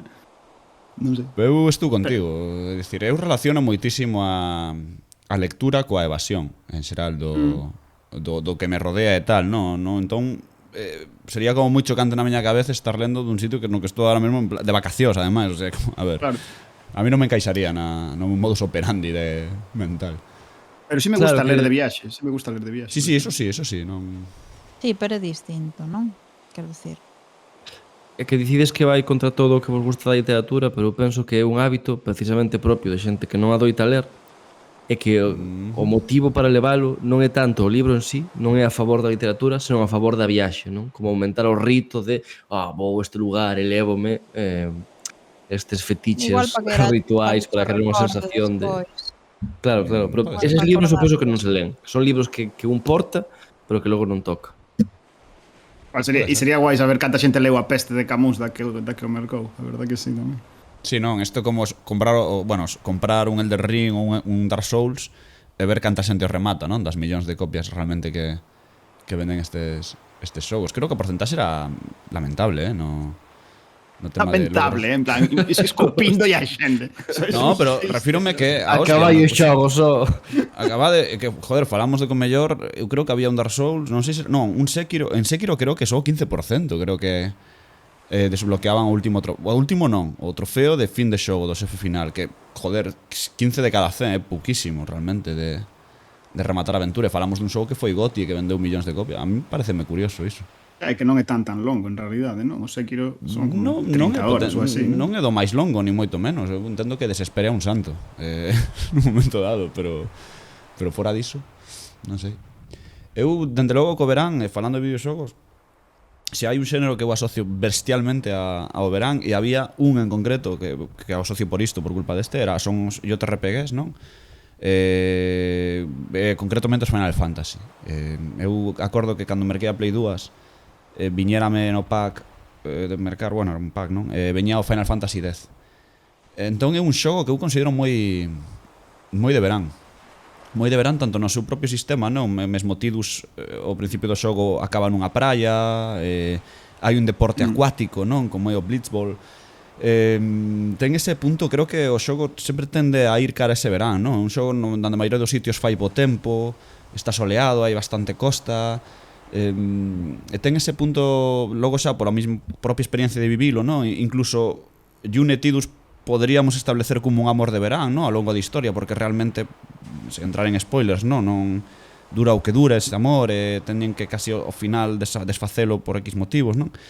Vexo un pouco vexo trazos, non? Vexo trazas no propio xogo de verán, non? De estío, de tal. E sempre só fixo comprando cousa que se volve a repetir no X2, non? Na segunda parte, que foi ademais unha curiosidade, non? Dentro do propio mundo Final Fantasy, que non solían ter sequelas, non? Cada Final Fantasy era independente. Este creo que foi a primeira vez. Bueno, Final Fantasy VII ten así algunha cousa, pero este creo que era a primeira vez así como tal que tiñamos un 2, non? Diante dun número romano, como era o 10. Entón é un xogo que me trae moi boas vibras de verán, e logo eu entendo que moita xente asocie verán que eu todo o contrario, Animal Crossing, Stardew Valley, ou cousas así, pero para min son xogos de fogar, non os xogaría na praia, non sei se me explico. De verán tamén son xogos de aventuras, non? Tipo Monkey Island e cousas así, que teñen un ambiente así caribeño, digamos. A ver, eu, mira, de xogo de verán, recordo de videoxogo de xogar a Pokémon, que ademais Pokémon tiña a parte falo de Pokémon primeira xeración, 150 Pokémon, e segunda xeración como moito, eu non cheguei a máis. E recordo que tiña a parte na que tiñas aí non son de verán. Digo que a partir da segunda xeración xa non xogo son de outono, así. É que eu xa nin xoguei, chegou un punto en que xa me sobrepasou, pero eu xoguei moitísimo aos da primeira xeración, acórdome de ter todos os xogos, o vermello, o azul, o amarelo, a cristal, a ouro, a prata. E recordo eso, a parte na que tiñas que ir por un cruceiro, e tamén había outra parte na que tiñas que atravesar o mar, bueno, os Pokémon que había, de auga tamén, que, bueno, os típicos Staryu, Starmie, que tamén coñecías, o noso querido, como era o de Salpicadura, por Dios. Magikarp. Eso, Magikarp e Gyarados, ou Tentacruel e o Dragonite. Pero un dos que máis me gustaba xogar no verán era o Zelda o Oráculo das Estacións. Porque ademais é un xogo longuísimo. Eu creo que contei a anécdota no Valeiro Perfecto, non sei se a contei, que tivéramos que pagar 1000 euros a Nintendo polas instruccións do xogo, porque é destes xogos de desplázate pois 3 azulexos á dereita, 2 arriba e unha á esquerda para que se abra a trampa e poidas pasar á seguinte fase. Era este nivel de precisión de que ou tes as instruccións ou nunca na vida pasas o xogo. Que exagerada, non é tan así. No, pois eu recordo eso, eu teño un tocho enorme na casa cas instruccións do Zelda Oráculo das Estacións, que ademais estaba vinculado a outro que xa non me gustaba tanto, que era o Zelda Oráculo do Tempo, que Ese é podías o que viaxar tiña do eu. pasado ao presente. Vale, pois no das estacións tiñas unha arpa bueno, tocabas a arpa, entón era outono, inverno, primavera ou verán, e iba cambiando o escenario, e evidentemente, pois eso, na primavera o mellor tiñas os froitos, no outono pois as árbores non estaban, e a erva tampouco, entón había covas nas que te meter, pero a mellor de todas era o verán, e ademais recordo unha parte na que tiña areas movedizas e o mascarón de proa dunha nave na que había que buscar cousas tamén. O sea, eu do Oráculo das Estacións paseino pipa, o sea, non me arrepinto nada dos 1000 euros que hubo que pagar a Nintendo polas instruccións Non legitimemos esas prácticas. Non, desde logo que non. Meus pais que foron os que tiveron que pagar a factura Claro. e os que nos botaron a bronca e nos castigaron sin a Game Boy a miña e meu irmão non legitimaron nada. Home. Teño que dicir que non legitimaron nada. Pero molaba moito. Sí que é certo que, a ver, o xogo mercantil estaba moi estudiado por Nintendo porque ao rematar o Oráculo das Estacións dabanche unha serie de claves que se as metías despois na Ocarina do Tempo conseguías máis atributos, conseguías máis armas, máis poderes e viceversa. Entón nos compramos a Ocarina do Tempo para poder pasar nivel guai ao Oráculo das Estacións. E foi das experiencias pero máis xeneais, encantábame o de sacar a arpa e que fora cambiando para eso, primavera, inverno e tal. Sí, eu moi a tope con ese xogo do verán. Son dous xogos boísimos. Eu teñolles moitísimo cariño e de feito dame pena que non sexan máis reivindicados. Hai pouco fixeron un remake do Link's Awakening, que é o xogo en que se basea a estética dos xogos dos oráculos, basicamente. Usaron o mesmo motor, todo, basicamente aproveitaron o que xa tiñan para facelos. E eu estou á espera de que Nintendo decida facer un remake destes dous, iso, coa nova estética, porque son, para min, brillantes, os mellores da súa época, os mellores xogos de Game Boy, e efectivamente, para min, xogos moi de verán, como por outro lado, case todos os Zelda, non? Especialmente os que son en perspectiva cenital, son xogos moi luminosos, sempre ambientados en escenarios moi, non paradisíacos, pero si moi idílicos, onde a erva sempre verde, non? Moi alegres Todos os tamén. veráns paso un Zelda. Non sempre o mesmo, evidentemente. O Wind Waker tamén sería moi apropiado, non? Así, pues, polo mar, con toda a auga, tal. Genial, ademais de verán, sí. Pero sí, sempre o fago. De todas maneiras, quería retomar o que poñía sobre a mesa Carlos sobre os JRPGs, porque eu, en xeral, todos os veráns dedico o tempo libre que teño a apoiarme con un destes tochos de 120 horas Sí, e meterme aí pensaba a niso, na full. duración, non propia, que antes non aumentei, pero a propia duración, non? Que fai que parece que teñas que ter un horizonte de tempo para poder Claro, pasar. sobre todo se es adulto, se non é Sí, moi sí, difícil totalmente. xogar ese xogo, sabes? Totalmente. Ainda se os tes libres en, o sea, os tes libres, se os tes disponibles en portátil, pois podes ir botando unha partida de cando en vez, pero se non, tes que poñer diante da consola, tal, botarlle unhas horas, e non presta, o verán é o momento. Entón, abro aí a vía de que vou facer eu este verán co meu tempo.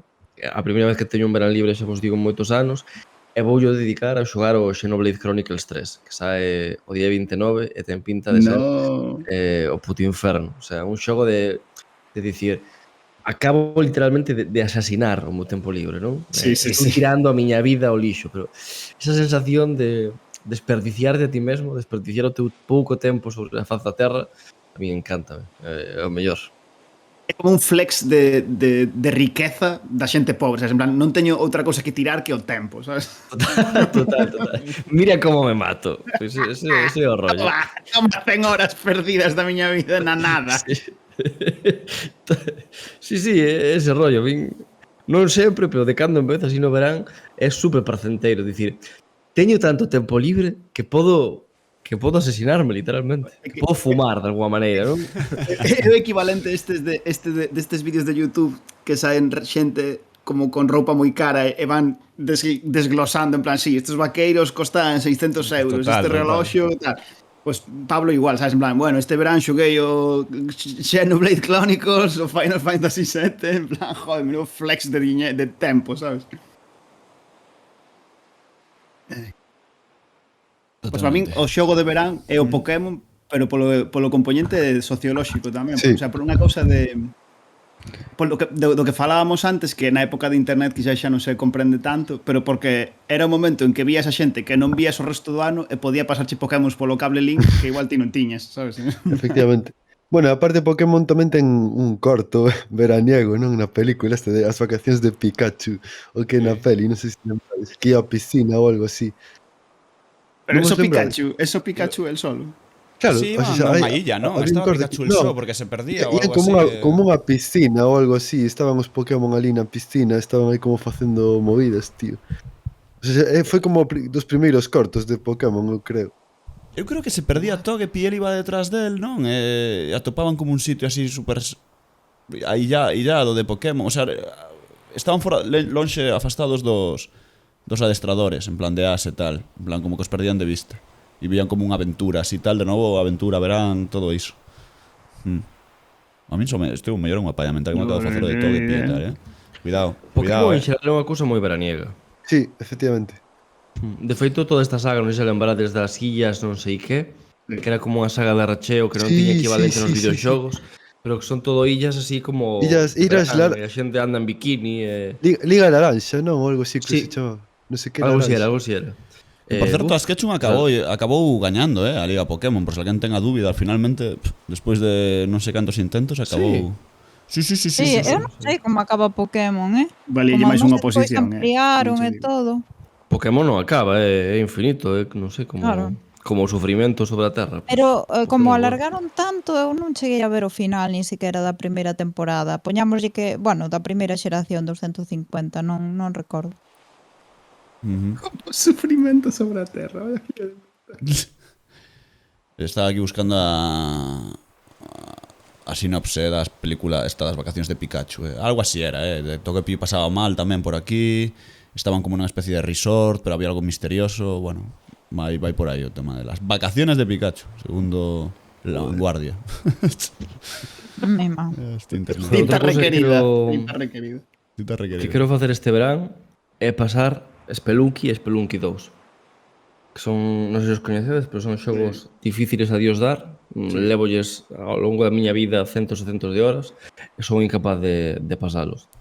E dicía outro día Pepe Sánchez en A Night, algo así, como que quería xogar a non sei que xogo antes de volverse manco, como polos anos, non? De deixar de ser bo nos videoxogos. En Entón, serio? non Ti crees tive que eso unha paranoia, pasa? tío. Non sei, pero preocupoume e dixen, non, este verán que por fin estou libre, voume demostrar que os meus dedos non están atrofiados como os de un vello artrítico. Voume pasar Spelunky e Spelunky 2. Tío, pero... Joder.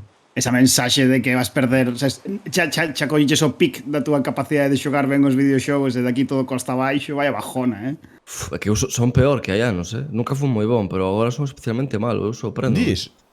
Sí, En serio? sí. Sí. Joder, Pablo. Bueno, Joder, eu nunca contei, nunca notei que baixara o... Non sei, o sea, noto que o que pase que antes en X xogos tiña como máis horas para darlle as horas infinitas, pero creo que era unha cuestión de práctica, non de... O sea, era unha cuestión de tempo de práctica, non de darse ben peor agora. Eu diría que son mellor Introducindo os aquí videoxogos que ansiedades de... novas, Sí, eu creo que son mellor que cando era pequeno os videoxogos, mira o que che digo. Eu creo que ahora O de razono pequeno máis moi o que malo. acontece no videoxogo, pero... O sea, eu creo que con 15 anos, 16, non tería paciencia suficiente para xogar un Dark Souls, por exemplo. Nin a Pero capacidade... eso é unha habilidade, O sea, é como o sea, Claro, como claro, correr. claro, claro, Correr claro. é duro, sobre todo de cabeza, sabes? Melloras, o sea, igual corres mellor con 30 anos que con 15 porque, sabes, a vida xa che pegou golpes, eres capaz de decir yo teu corpo jódeste e aguantas aquí un rato, mentres que cando eres 15 anos o corpo queixeche non corres, sabes? Eu creo que hai un punto deso tamén nos videoxogos, de xestionar a frustración, basicamente. Eu desde logo, creo. O sea, non tería o rozamento nin a paciencia para derrotar un xefe así destes pesados que tes que aprender todos os comandos tal de rapaz. O sea, agora sí. Pero daquela eu creo que non. Pero bueno, tamén é certo que logo estaba todo un puto verán cun xogo. Que para min antes os xogos, na miña cabeza, cada verán tiña un xogo ese xogo duraba como todo o verán. E non ten moito sentido, porque hai xogos que duran 10 horas ou 20 ou Non xogabas sexa, tanto, tío. Eu no verano non xogo a casa de videoxogos. O mellor era pues iso, que eu teño a idea de que xogaba bastante, pero en realidad o mellor non xogaba tanto. E ainda que asocie non... Por iso me duraban tanto os xogos nese momento. Non sei. Eu xogaba moitísimo. Bueno, non sei, que opinades que anotastes por aquí do concepto de literatura lixeira, literatura de verán? Ou a xente Efectivamente, que asocia ese tipo de literatura coa literatura infantil? Sí, é que, o sea, estivemos aquí estabades todos falando de que no Brau gusta vos ler cousas lixeiras, o sea, cousas pesadas e densas. E eu creo que vamos aquí un pouco contracorrente porque o prototípico é coller o Brau para ler como novela lixeira e levar á praia, non? A mí sí me gusta facer eso. A mí normalmente no verán gustame ir como collendo unha novela longa, unha curta, sabes, así como o sorbete de limón nas bodas, sabes, para entre platos. E elín este verao, rematei nesta semana o libro este de Marcos Calveiro que mestura a Sherlock Holmes e en vez de ter a Watson ten a Curros Enríquez como axudante, sabes, unha especie de ucronía rara. E ademais o misterio está ambientado en Londres e ten que ver coa escritura de O Capital por parte de Karl Marx, non? É como esta tríada de personaxes interesantes cos que xa coñeces en realidade e ver como interactuar entre eles, non? E é unha novelina moi dixeira, creo que ten como, pues non sei, terá como 100 páxinas ou unha cousa así, lese en un par de tardes lela. E teño sentimentos encontrados coa novela porque entendendo gran parte do que fai, non sei se lestes vos cousas de Sherlock Holmes, non sei se lechedes, supoño que lle faremos algún momento un especial a Sherlock Holmes. Eu sí. Eu vin as pelis, pero non cheguei a ler os relatos, Nada, non? Pelis de Robert Downey Jr. Eu lino todo, pero porque estive un maliño cando era pequeno, regalaronme unha colección con todo Sherlock Holmes e lembro lelo febril, sen entender moi ben que estaba a acontecer. Guapísimo, os mellores momentos da miña vida. 10 TripAdvisor. Bueno, pues se coñecedes un pouco, sabes, eu teño a sensación de que o Calveiro sí introduce moitos dos tropos e moitos das convencións acerca de Sherlock Holmes na novela e, bueno, pues ten unha estrutura moi clásica, pero teño a sensación de que en cada momento que pretende facer a novela lixeira acaba convertíndoa en xuvenil.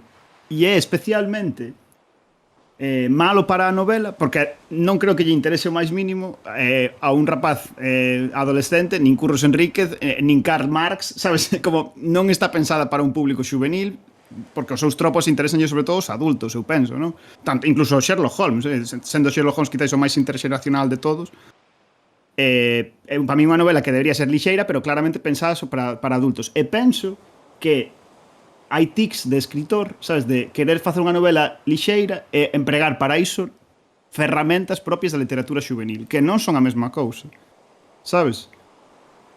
Non, a ver, non sei se vos dades conta ou se os ouvintes vos dades conta do que se denomina literatura infantil ou xuvenil, ou que se sabe que, bueno, enténdese que é o sistema literario que está integrado por produtos culturais de diverso formato e soporte. Quero dicir, aquí entran álbums, estas cousas que ao mellor o libro xogo, que queda tamén a medio camiño, que xeran unha realidade estética accesible de maneira efectiva tanto a nivel temático, lingüístico ou paratextual como material ás capacidades cognitivas e psicolóxicas dun lectorado en formación.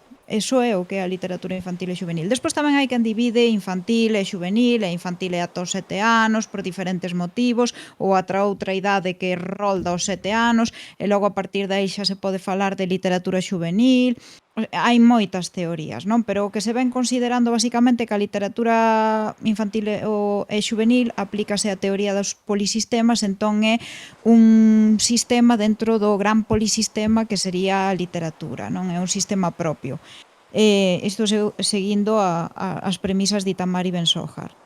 E iso creo que o fai diferente de literatura lixeira ou literatura de verán, non? Tamén podería Dicías que hai varias teorías sobre a literatura xuvenil e a miña teoría é que se busco en Google literatura xuvenil some esa galaxia pedindo perras. Quero decir...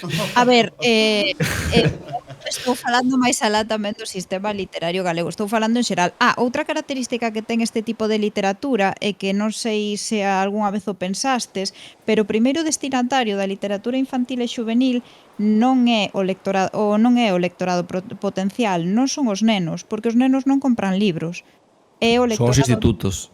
eh, pero os institutos xa é lectorado adulto. E o lectorado adulto é basicamente a figura do que se chama o mediador, non? Que é o que participa nese proceso de adquisición deste tipo de produtos. Ese é o Sería marketing.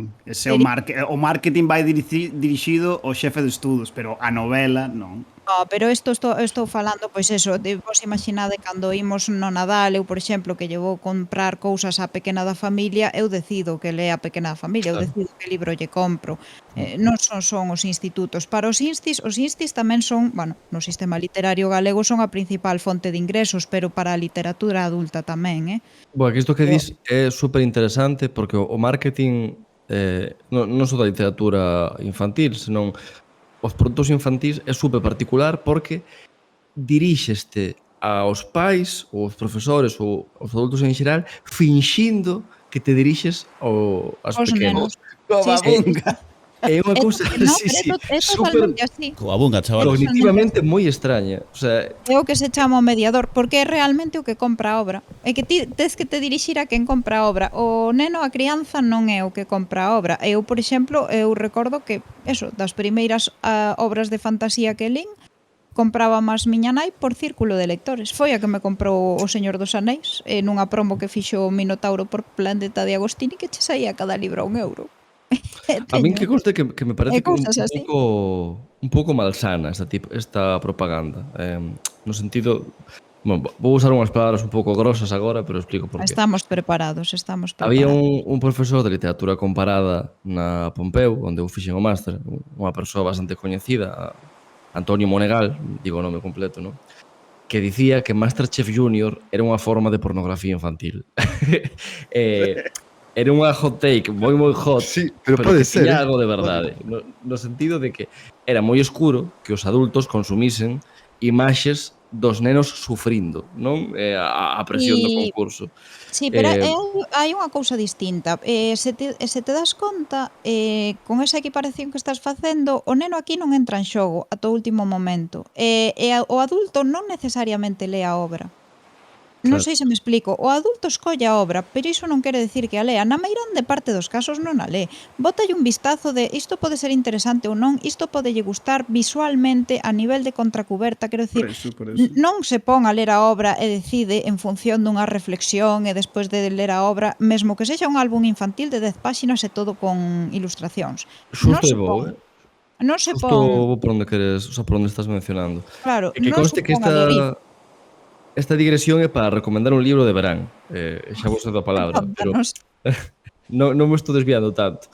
O que quero dicir con a pornografía infantil e Masterchef é que de alguna maneira é extraño como as editoriais, e non só as editoriais, infantilizan a ollada pois, do seu consumidor real, que vai ser o neno, para que os pais digan isto seguro que lle gusta ao meu fillo, non?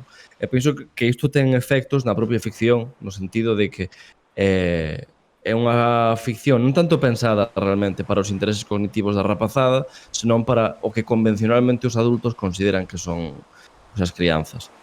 Sí. E por iso, en xeral, non son moi fan da literatura infantil e juvenil, e por iso ao principio me mostraba escéptico, pero teño unha excepción, un caso de novela pensada para este público que non só me parece das miñas novelas favoritas, senón perfecta para o verán. E xa falei dela, pero creo que no segundo baleiro, que é As 13 vidas e media do Capitán Oso Azul. Sí. Falamos É dela, sí.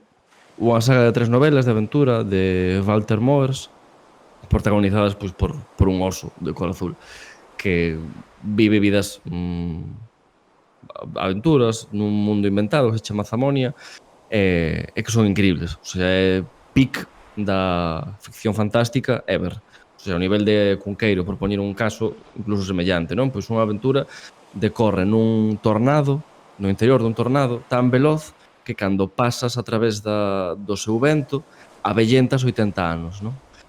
Entón, para sair de aí, teñen que atopar unha maneira de cruzar en dirección contraria para rejuvenescer en outros 80 e saíren, pois, frescos. Este tipo de aventuras con moi poucos paralelos, polo menos o meu xuizo, super orixinais. Nada, dito isto, cedo vos outra vez a palabra que usurpei. É que, Pois, digo, que eu propuño o tema. Pareceme curioso, sabes? Porque acabades falando de literatura juvenil cando o problema que teño eu co libro do que viña a falar de Holmes é que creo que non lle pasa iso, quero dicir, creo que todo o seu marketing e toda, o sea, está orientado a un público adulto, pero despois confúndese, sabes, as ferramentas que podes ter para facer unha literatura lixeira, como temos esta sobredimensión da literatura juvenil dentro do conxunto do sistema, os escritores son moi peritos en facer novelas para adolescentes e cando queren facer unha novela lixeira para adultos acaban facendo unha novela para adolescentes igual, sabes? Para ver, É unha cosa super perniciosa.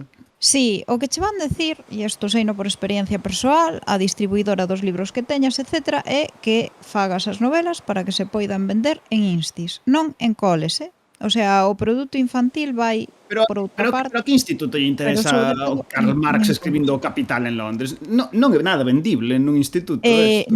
Non, pero ti non tes por que dicir iso. Ti podes dicir que é unha novela detectivesca baseada nos clásicos de Holmes. E xo vendiches. É que sae curros, claro. E que sae curros. E xo vendiches. Quero dicir, ti o que tes que decir para vendelo é que o que eles queren escoitar. E a partir de aí, eu, por exemplo, non estou de acordo co que di Pablo, porque unha cousa é como vendas, que isto pasa moitas veces para ben e para mal, e unha cousa é como vendas e outra cousa é o que te vayas a topar. Evidentemente, pois cada parte ten a súa, cada parte que opera na distribución, no proceso de edición e distribución de libros, pois ten as súas ferramentas. Eu, por exemplo, a miña saga favorita, o meu libro favorito do mundo mundial é a saga de Del Toro, son 8 libros, é de infantil e xuvenil. É moi faciliña de ler, pero eu non considero nin que sexa... O sea, eu considero que ten unha grandísima calidade literaria esa obra. É dunha autora que non falo de calidade, falo de... Claro, pero eu empato co que decía Pablo, non? Que moitas veces tamén se asocia a literatura, non sei se o dixo explícitamente, pero sí que se deixaba entrever que moitas veces a literatura infantil e juvenil tamén se asocia con literatura lixeira e como que tamén que se lle baixan moitos estándares dicindo pois que a xente de agora non lee, que tamén hai moito ese discurso de a xente agora non lee e hai que poñerlle todo moi sinxelo e moi mascado porque senón o libro xa non cho queren, se hai saltos no tempo xa non cho queren. A min isto chegaron a dicirmo, se hai saltos temporais xa non cho queren, etc, etc. Se o hai en castelán xa non cho van querer porque o van ler en castelán, ese tipo de cousas. Eu, por exemplo, hai traducións que están mellor feitas ao galego que ao castelán porque dependen das circunstancias tamén nas que se fixeron, non? Entón, pois iso. E pasou o tempo e pasaron moitas cousas, pero eu, por exemplo, a miña saga favorita, que é unha saga que conta a historia de 3 personaxes que teñen que recuperar as xemas do cinturón de...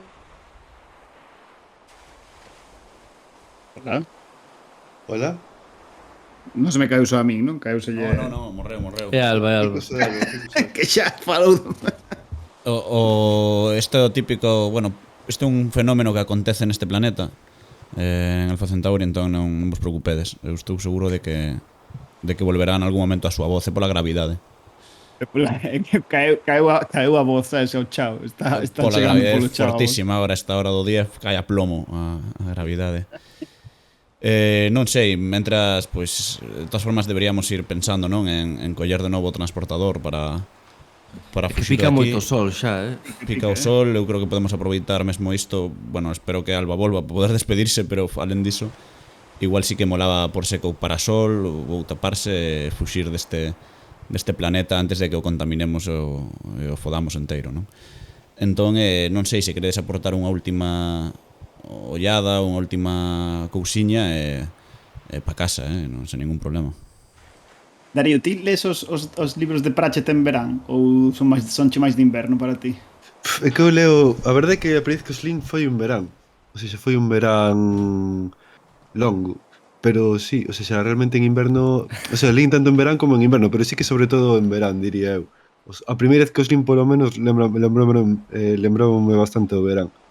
A apreciación de que foi un verán longo acábame de deixar un pouco porque foi un verán longo porque era cando estaba na universidade, entón tiña como 3 meses de vacacións. Entón vale. podía dedicar moito tempo a ler, cousa que agora non podo. Non tes esa sensación de que os veráns cando erades novos duraban muitísimo máis tempo? O sea, simplemente que o tempo pasaba máis lento, sabes? Home, pero en xeral non só Bueno, creo que duraban moito máis tempo. Porque É infancia, tes que ter en non? conta que tiña xuño, xullo, agosto, setembro inteiros casi, ou seja... No, setembro entendo, no. Como que non? O día 15 ou así empezaba. Non, que dis, tío? Pero digo na universidade, Ah, Na na universidade universidade, comezabas sí, en sí. outubro. Eu cheguei a empezar en outubro, o primeiro. Sí, eu Claro, tamén. Nos comezamos dereito todos en tamén. outubro, Sí, en sí, dereito sí. tamén, sí. Sempre comezamos en outubro, vamos. Eu nunca comecei en setembro. É que eu asocio sei que dicir, antes dicía o das novelas Sorbete de Limón e eu case sempre leo a Pratchett no Brao entre outras cousas. Encántame para iso. Pareceme perfecto para iso. O sea, son noveliñas curtas que están pensadas para que as leas así de viaxe, cousas así. Buah, son super agradecidas para iso. Eu son moi fan do teu sistema, quero decir, porque practico tamén algo así. Eu normalmente leo alterno un pouco dureza con lixeireza, non sei se encaixa aí, pero sí que non tanto por estacións, porque o mellor no verán tamén podo papar un tocho ou algún ensaio así máis tal, pero sí que vou alternando un pouco ao longo do ano o tema. Tampouco Sí, sei se chamar así. por saúde mental, Sí, principalmente, non? Claro, se me papase se me papase un verán de autores rusos, non? Igual acaba seriamente deprimido, non? Coa miña Dostoyevsky aquí mirándome, teño aquí a Dostoyevsky. machacando. Oís polo meme este, non? De literatura francesa, moriré por honor, non? Literatura inglesa. Tío, estaba pensei no outro día. Era eso ese meme, vino. non? Sí, vino. O sea, Moriré por literatura amor, italiana, literatura moriré... inglés. Literatura española, moriré por amor. Literatura inglesa, como era? Moriré por mi país ou algo así. E ponía literatura rusa, moriré. Está A secas. ben. Bueno, pois o que quirades, veña, un último apunte aí, Rodicio, non sei se ti querías... Nada, para pechar, digo que a alternancia, joder, o propio verán ten esa dupla natureza que se pon de manifesto en que xusto hai 14 anos estreáronse o mesmo día Mamma Mía e o Cabaleiro Escuro. Exactamente o mesmo día, que parece que unha cousa super máxica, ben, encántame esa efeméride. Eu fui a ver o cine, mamma mía, de feito. Podías escolliches, pero tes a sensación de ter Cabaleiro escollido Escuro. en plan Batman No. ou Mamma Mía. No, eu ver o Pero fui Cabaleiro. ver mamma mía porque non había outra cousa no cine. Había Batman, tío. Estaba Batman, claro. Eu que Non sei, tío, había. non me rayades. Eu fui a ver mamma mía ao cine e xa está, tío. Bueno, Estivo en guai, realidade o tema das grandes estreas de verán é a hostia, a historia un pouco en sí o que hai detrás, non? O tema de que non sempre foi así, non? Que isto se lle debe a Steven Spielberg tamén, o tema do blockbuster de verán, que creo que o primeiro que se chamou así, un estreno en verán, que era como contra a natura ou iba un pouco contra o mercado, foi con Tiburón, sí. Tiburón, sí, que ademais era... Isto falámoslo aquí, verdade? Falámoslo, Pois sí. pode ser, sí, non? Pero vaya, debe que ser era- o programa que non estaba Charlie, sí, debe ser. Pois mira, así podo falar eu tamén disto. Non, Teño a sensación de que isto xa aconteceu. é un déjà vu continuo. Pero que curioso, non? Que falando do verán, que esa sí unha película de verán, Tiburón, e ademais unha película de terror de verán, que o mellor non se estira tanto como outros xéneros, pero vela en verán ten o seu aquel, non? O que dicíamos de vas de vacacións a algún sitio, quen coño vai a, non sei, a praia e ponse Tiburón, non? En plan, ali no chiringuito, en vez do Tour de Francia, pos a película de Tiburón 24 horas, en plan... A película non, pero a canción de Tiburón sí que a podes poñer. La llevo. Tiburón. Bueno. Xente, eu vou falar aos ouvintes directamente. Eu non sei se isto é o comezo ou ao final da tempada, non me queda claro. Menos nestas historias que temos nos na cabeza do Baleiro que é difícil. Digamos que é un intermedio. É un interludio, é un... Joder, como se chama? Un entremés, non? Como facían así. Un nas obras. interregno. Bueno, non sei, xa como for, estivemos aí un pouco ausentes porque había xente neste podcast que tiña que facerse funcionaria. Entón, logro Alba, desbloqueado. pingada. Logro Eu desbloqueado non fun a que me fuxen... No, isto quero aclaralo moito. Eu son pobre. Que eu son pobre, son a única que non ten a vida resolta. Exactamente. Sí, É anda doutora, pringada. pero é Os pobre. funcionarios, Claro, Exactamente. son O das sea, aquí hai doutoras dúas que persoas- saíron perdendo. Exactamente. Aquí hai dúas persoas que cando escoitades isto, ou, bueno, en setembro ou así, pues serán funcionarias. Entón, parabéns para eles. Pero aparte diso, dicirvos que volveremos con toda a forza e ahora sí con todo o carto do mundo, porque xa temos cartos en outubro, cando cobres Por fin poderemos comprar Teremos cartos para novos micros e novas estancias e mesmo estanterías para poder quitar a reverberación do piso de Pablo. Entón, pois todo vai ser unha cousa excepcional no seguinte tempada do do Valeiro perfecto porque, bueno, hai que confirmarlo. Vai a ver, evidentemente non nos imos ir a ningún sitio, non seguimos con esta teima. Fai promesas imposibles de cumplir, Charlie. Fai promesas Bueno, invitaremos a este programa, invitaremos a Vapietzen para que faga as paces con Pablo e Alba. E o mellor, pois, sí que é certo que cando, bueno, para setembro así, bueno, pois o mellor sí que Alba xa ten algo que contarnos tamén de, bueno, xa está nas tendas algo, non? Non exactamente. Cando salía o de Ubik? Alba? Alba morreu de novo. Buah. Bueno, non pasa Menuda nada. maneira de facerse interesante, chaval. Volveu o seu planeta Odrich. Non me importa. Campaña tan agresiva. Tendes que esperar esta campaña agresivísima. Eu nunca vi unha cousa de marketing tan bestia, a mitad de puta vida. Veña, que sí, que nos vemos no seguinte programa, que non sei cando vai ser, pero seramos máis ricos, máis guapos e máis boa xente. Aburiño, abur. Durante uns minutos corrinche detrás Urano, Saturno, Xúpiter Non sei onde estás